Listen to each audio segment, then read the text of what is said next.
जय हिंद साथियों एवं प्यारे बच्चे, आप सभी को जीनियस स्टडी वर्ल्ड में स्वागत है।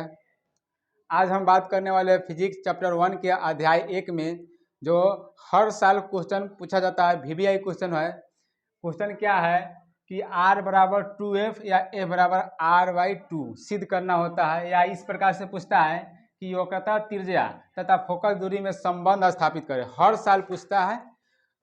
ये जो पूछता है ना 6 नंबर का पूछता है। ये जो क्वेश्चन है बोर्ड मॉडल क्वेश्चन है। क्या है? बोर्ड मॉडल क्वेश्चन है बाबू। हर साल लगातार पूछते रहता है, इसलिए इसको सिद्ध करना है। वक्रता, त्रिज्या और फोकस दूरी में क्या करना है? संबंध स्थापित करें। याद देगा कि सिद्ध करें r बराबर 2f या f बराबर r/2। तो सिद्ध करने के लिए क्या करेंगे? हम अलग अलग दर्पण में सिद्ध करेंगे। पहले अवतल दर्पण में करेंगे, फिर उत्तल दर्पण में करेंगे। ठीक है, तो चलते हैं, हम सिद्ध करते हैं। तो सबसे पहले क्या करेंगे? सिद्ध करने के लिए हम सबसे पहले क्या बनाएंगे? दर्पण बनाएंगे। क्या बनाएंगे? अवतल दर्पण बनाएंगे। तो अवतल दर्पण किसे कहते हैं? वैसा दर्पण जिसका परावर्तक सतह कैसा हो? धंसा हुआ हो, उसको बोलते हैं अवतल दर्पण। दर्पण हमेशा बनाते हैं तो पेंट किधर करते हैं? दाईं ओर करते हैं। इस प्रकार ये अवतल दर्पण बन गया। इसका नाम दे दीजिए MN, नाम दे दिए। इसके बाद दर्पण के आधा करते हैं, यानी मध्य बिंदु को क्या बोला जाता है? ध्रुव बोला जाता है। क्या बोला जाता है? P, पोल। और P से सीधी रेखा जो जाती है उसको क्या बोला जाता है? मुख्य अक्ष। यानी P से सीधी रेखा जाएगी, उसको क्या बोला जाता है? मुख्य अक्ष। क्या बोला जाता है? मुख्य अक्ष। उसके बाद फिर मुख्य अक्ष के समानांतर एक किरण को भेजते हैं, तो क्या होगा? वो फोकस से होकर जाती है। ये नियम है फिजिक्स का। क्या होगा? फोकस से होकर जाएगी। यहाँ से गई तो ये क्या होगा? फोकस होगा। इसको बोलेंगे F। और यहाँ पर क्या होगा? एक C हो जाएगा। यहाँ पर वक्रता क्या हो जाएगा? वक्रता त्रिज्या क्या हो जाएगा? वक्रता केंद्र। अब क्या करना है हमको इसमें? तो मान लीजिए ये मुख्य अक्ष है, यहाँ पर P है और यहाँ पर क्या है? F है, और यहाँ पर क्या है? C है। C का मतलब है वक्रता केंद्र। तो सिद्ध क्या करना है हमको कि A लंग से, यानी ये पूरा P और C, A लंग से पूरी दूरी को क्या बोला जाता है? वक्रता त्रिज्या। क्या बोला जाता है? वक्रता त्रिज्या, जिसको R से सूचित करते हैं। तो R बराबर क्या? ये फोकस की आधी है 2f, यानी क्या फोकस त्रिज्या के दुगुनी है। यही सिद्ध करना है। ठीक है बच्चों, तो चलते हैं, सिद्ध करते हैं। पहले क्या करेंगे? फिगर बनाएंगे। किसका? पहले जौन दर्पण में काम करेंगे। किस दर्पण में काम कर रहे हैं? अवतल दर्पण में। तो यहाँ लिखेंगे अवतल दर्पण में। क्या लिखेंगे? अवतल दर्पण। अवतल दर्पण में, अवतल दर्पण में, अवतल दर्पण में लिख दिए। उसके बाद अवतल दर्पण यहाँ बना दिए। उसके बाद क्या करेंगे? एक किरण को भेजे और कहाँ जाएगा? फोकस से होकर जाएगा। फिर उसके बाद इसमें क्या काम करेंगे? एक सेंटर से एक अभिलंब डालेंगे। अभिलंब डाल देंगे कहाँ? दर्पण पर डालेंगे। अब देखेंगे क्या हो रहा है कि यहाँ पर ये परावर्तन की घटना घट रहा है। तो पहले हम जो काम यहाँ किए हैं उस काम को क्या करेंगे? पहले नोट कर लेंगे, यानी रचना में क्या करेंगे? जो रचना किए हैं, बनाए हैं, क्या किए रचना कि माना कि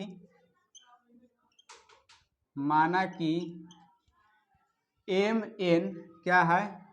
MN एक छोटे द्वारक का अवतल दर्पण है। क्या है? छोटे द्वारक का कौन दर्पण है? अवतल दर्पण है। अवतल दर्पण है। माना कि MN एक छोटे द्वारक का अवतल दर्पण है, जिसमें क्या हो रहा है? एक किरण A, इसका नाम दे दीजिए B। ये भी एक किरण है जो मुख्य अक्ष के समानांतर जा रहा है, तो वो बात लिखेंगे। फिर लिखेंगे माना कि MN एक छोटे द्वारक का अवतल दर्पण है, जिसमें क्या लिखेंगे? जिसमें AB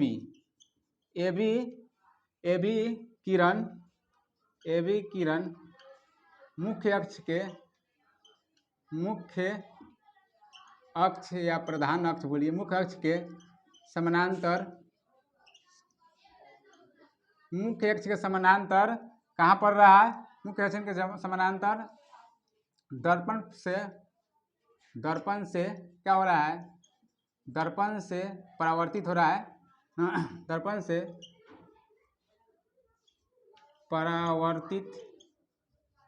परावर्तित होने के बाद कहाँ से निकल रहा है? फोकस से निकल रही है। फोकस से लिखेंगे उस बात को, फोकस से निकल रही है। इतना बात पहले नोट करेंगे। जो हम फिगर बनाए हैं, ज़्यादा कुछ नहीं, जो फिगर बनाया है कि माना कि एम एक छोटे द्वारा का अवतल दर्पण है, जिसमें ए भी क्या है? एक रेखा है, किरण है, जो मुख्य अक्ष के समानांतर जाने के बाद फोकस से निकल रहा है। बस इतना ही लिखना है, इससे ज़्यादा कुछ नहीं लिखना है।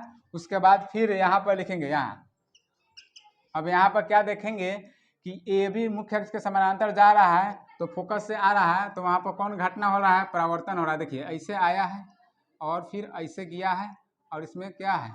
एक अभिलंब डाल दिए है। अब आप लोग सोचिए, पढ़े होइएगा प्रकाश के परावर्तन के नियम से। क्या पढ़े होइएगा? प्रकाश के परावर्तन के नियम से पढ़े होइएगा कि इसके दो नियम होता है। कौन कौन नियम होता है?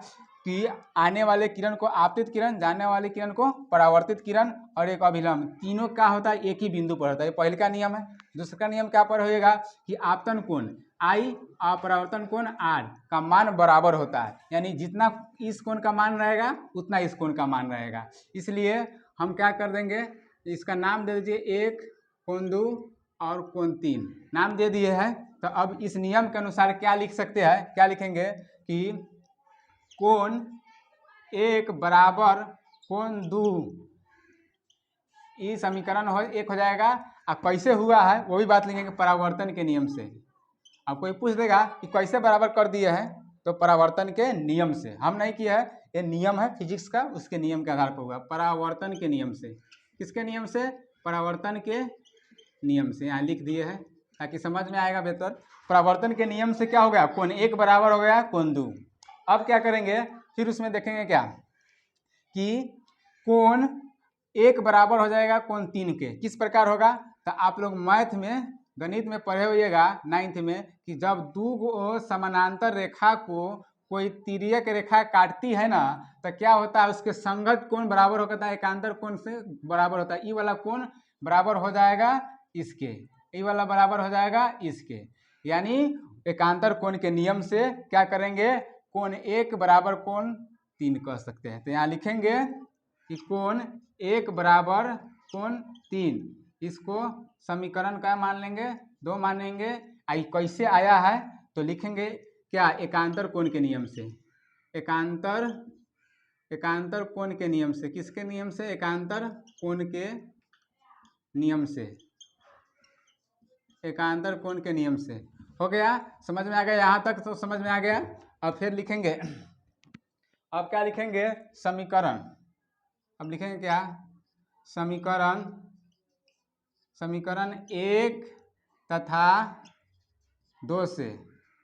1 तथा 2 से क्या मिलेगा हमको? जब दायां पक्ष बराबर है तो बायां पक्ष भी बराबर हो जाएगा। यानी देखिए कोण 1 ये बराबर है इसके, तो इसलिए दायां पक्ष बराबर हो जाएगा बायां पक्ष। यानी समीकरण 1 और 2 से क्या मिला? कोण 2 बराबर हो जाएगा कोण 3। इस समीकरण, इसको हम मान लिए 3। क्या मान लिए? 3। क्या मान लिए? 3। ये क्या है? प्रमाणित है। उसके बाद फिर हम यहाँ देखेंगे कि जब कोण 2 बराबर हो जाएगा कोण 3, यानी कोण 2 बराबर हो जाएगा कोण 3, तो देखिए यहाँ पर क्या हो रहा है कि इस प्रकार है, इस प्रकार है। तो कह रहा है कि ये वाला कोण बराबर है, ये वाला कोण बराबर है। तो इस प्रकार दो गो कोण बराबर है तो कौन त्रिभुज होता है? समद्विबाहु त्रिभुज। जिसका दो गो कोण बराबर है यानी समद्विबाहु त्रिभुज है। तो दो गो कोण बराबर होगा तो दोनों भुजा इसके आमने सामने की भुजा क्या होता है? बराबर होता है। ये क्या है? ये नियम है कि समद्विबाहु त्रिभुज, जिसका दो गो कोण बराबर हो जाएगा उसको दो गो भुजा बराबर हो जाएगा। तो मान लीजिए अब बी एफ बराबर हो जाएगा सी एफ के। ये बात लिखेंगे अब एलन, क्या लिखेंगे? बी एफ बराबर हो जाएगा किसके? सी एफ के। ये समीकरण आपको क्या हो जाएगा? 4 हो जाएगा। कितना हो जाएगा? 4 हो जाएगा। क्या हो जाएगा बाबू? ये समीकरण 4 हो जाएगा। बी एफ बराबर सी एफ, समीकरण कितना हो गया? ये 4 हो गया। अब क्या करेंगे?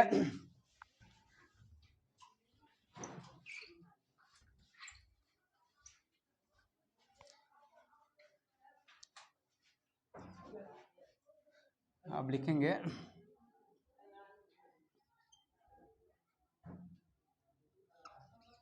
माना कि दर्पण, और माना कि क्या लिखेंगे? बी बिंदु होगा पी के काफी नजदीक होगा। बी बिंदु पी के काफी नजदीक होगा, नजदीक होगा। जब ये बी बिंदु मान लीजिए ए इस प्रकार है, और जब ये बी बिंदु है काफ़ी इसके नीचे, पी के नीचे जाएगा, ये इसको और क्या करेंगे? एक छोटे द्वारा का दर्पण है तो कहाँ आ जाएगा? इस पर आ जाएगा। कहाँ आ जाएगा? ये वाला बिंदु इस पर आ जाएगा। इसलिए बी एफ बराबर हो जाएगा पी एफ के। क्या हो जाएगा? बी एफ बराबर हो जाएगा पी एफ के। क्या हो जाएगा? बी एफ बराबर हो जाएगा किसके? पी एफ के। ये प्रमाणित है, यहाँ पे लिख देंगे प्रमाणित है। इसको समीकरण क्या मान लीजिए? 5 मान लीजिए, समीकरण 5 क्या मान लीजिए? समीकरण 5। अब चलते हैं आगे। आप इसको पहले स्क्रीनशॉट ले लीजिए, जगह नहीं है, फिर हम बताएंगे। तो इसको स्क्रीनशॉट ले लिए होंगे, हम इधर ही बना देते हैं फिर से। यहाँ तक आया हुआ है कि बी एफ यानी कौन? बी एफ बराबर है सी एफ के। तो ये बी बिंदु पी के काफ़ी नज़दीक होगा, इसलिए अब सी एफ बराबर हो जाएगा पी एफ के। तो यहाँ लिख दिए सी एफ बराबर पी एफ के। समीकरण 5 हो गया। अब क्या करेंगे कि आपको सिद्ध क्या करना है कि भाई सी से लेके पी तक की दूरी क्या इसकी आधी होती है, यही ना सिद्ध करना है। कहाँ सिद्ध करना है?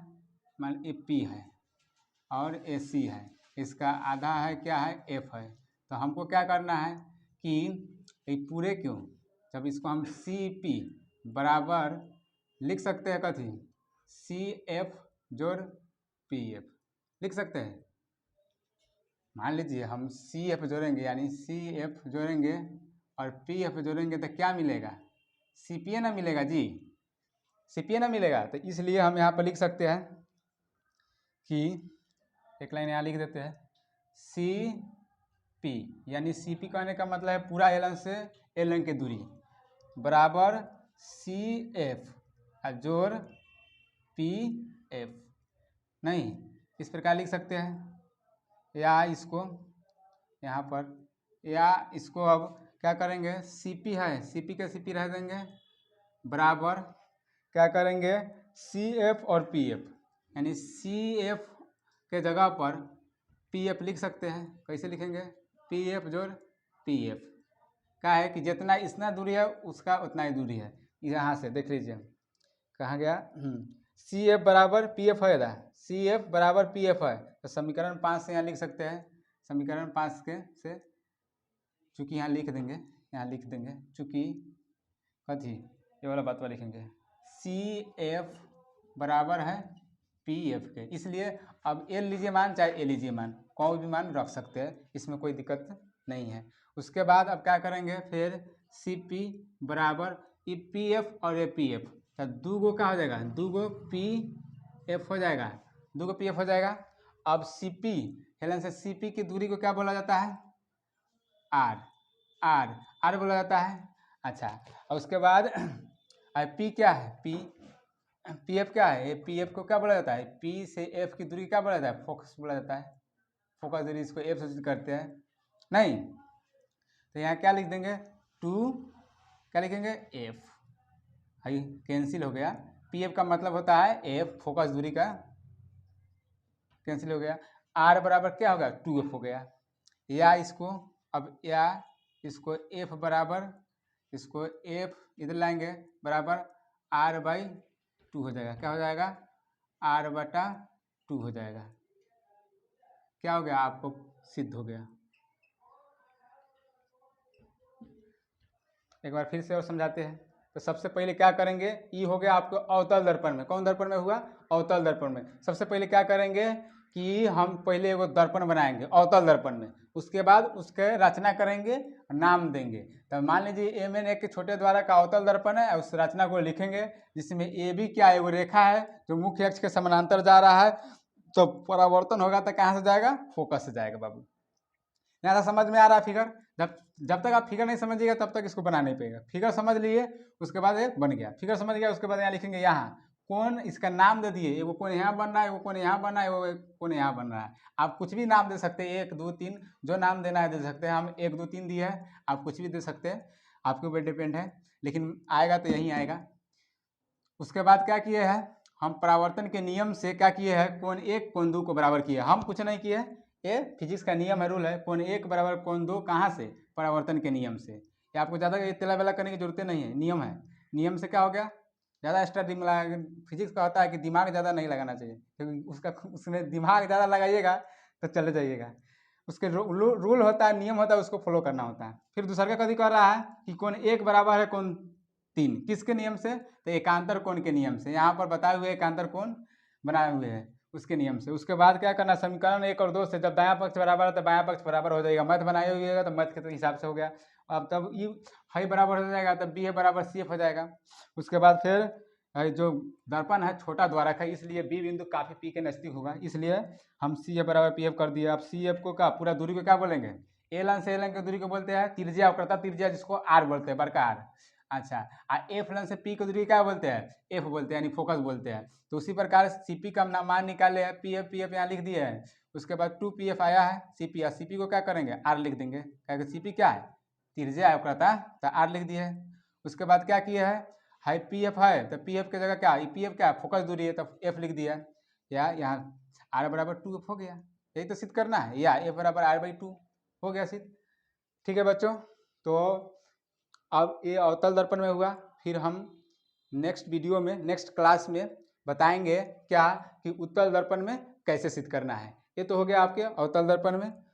ठीक है बच्चों, ये इसको हर साल पूछता है, 6 नंबर का क्वेश्चन, इतना ध्यान में रखिएगा। इसको 1 बार नहीं, 2 बार नहीं, 10 बार बनाइए, तभी समझ में आएगा। ठीक है, जय हिंद।